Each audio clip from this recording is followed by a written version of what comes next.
Welcome back to GoldSeek TV. I'm here in Vancouver at the VRIC conference with an old friend and colleague, Jeff Clark, the founder of Paydirt Prospector. Jeff, it's great to Yeah. see you. Happy $100 silver, Yay. $5,000 gold. Triple digit silver. How about that? We have come a long way from the bottom of these markets. Are we nearing the top, or how do you see the situation we're at right now? I mean, that's a fair question, because if you look at what happened in 2025, the number one major performing asset in 2025 was GDX, gold stocks. In fact, the top 5 last year were all in the precious metals sector, including gold, silver, platinum, palladium, gold stocks. So it's only natural to ask the question, hey, is this going to continue? Are we near a top? Is there a correction coming? So I think you got to ask the question.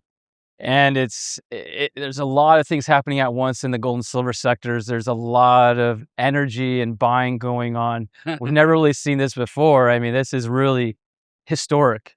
It is in gold and silver, and I love that some of the short sellers in silver have to cover, so I'm sure that's part of it as well. But you know what, Peter? I'm still bullish. In fact, that's the number one reason I'm still bullish on 2026 in our sector, is because when you look at the charts of gold, silver, mining stocks, they've all just skyrocketed.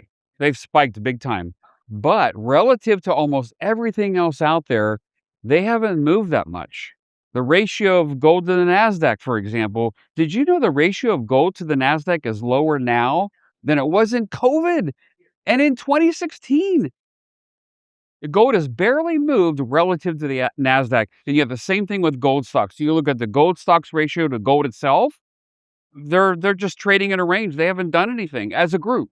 So I have to be bullish when I look at stuff like that. So you're quite bullish on the silver and gold stocks right now. They haven't really done that big move. It's almost like they still haven't caught up to the gold and silver price from last year. And with the Right. recent move, what's going on?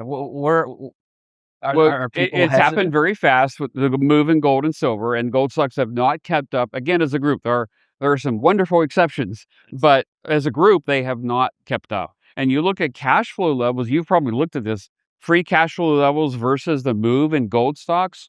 Gold stocks are up like 2.5 times. Free cash flow is up like 8 times. So, and that's just over a 2-year period. And it's even higher now than it was when that chart came out in Q4 last year. So there's a lot of catch up for gold stocks just to get to free cash flow levels.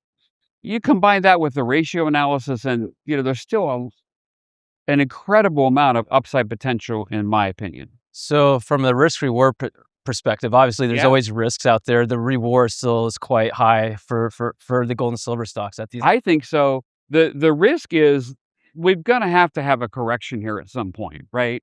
You can't run like this and not have a pullback. So for me, the formula to prepare for that isn't to try to predict it or when it's going to happen or how long it's going to be or how big it's going to be. For me, the strategy is very simple.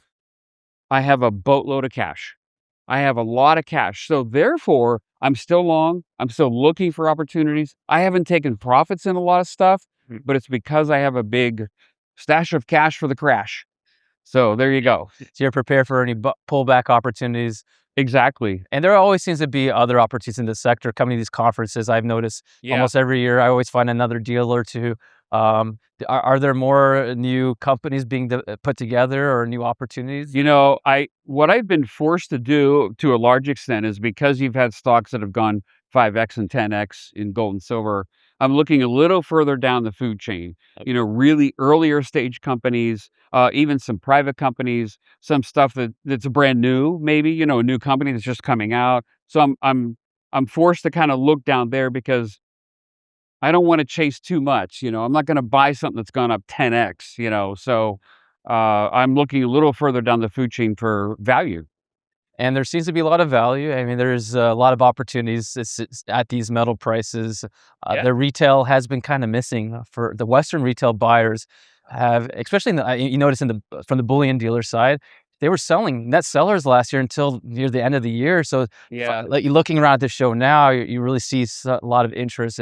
Is this the start of the retail crowd coming into the sector, you That's think? a very good point because even last year, I noticed the buyback premiums on silver were like way below spot, like 6, 8, even $10 below spot.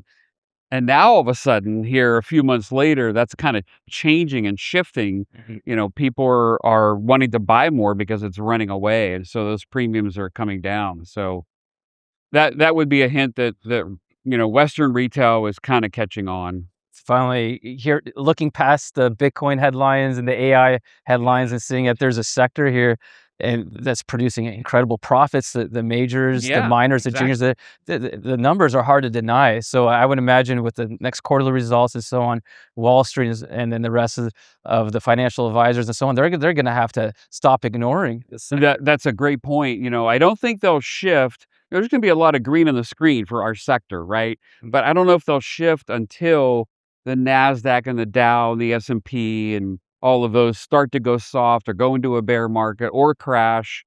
Then they're going to be forced to look elsewhere for what's earning money right now, and there's no way they can ignore this sector. Yeah, it's hard to ignore. It's Exactly. That's exactly right. they're literally mining money and Yeah, printing right. profits. Right, exactly. It's quite a time. So to keep on top of what's happening, you do a newsletter. Tell us a little more about what you're doing in the sector. Peter, we've been growing like gangbusters. It's a reflection of the market. We have to keep up with demand. We have 2 free newsletters, 2 paid newsletters.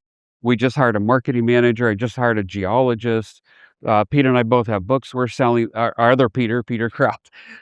So it's all a demand-driven thing. To keep up, I have to do that, and it's all centered around my mandate for myself, but for the company as well. I'm going to do everything in my power to fully capitalize on this bull market.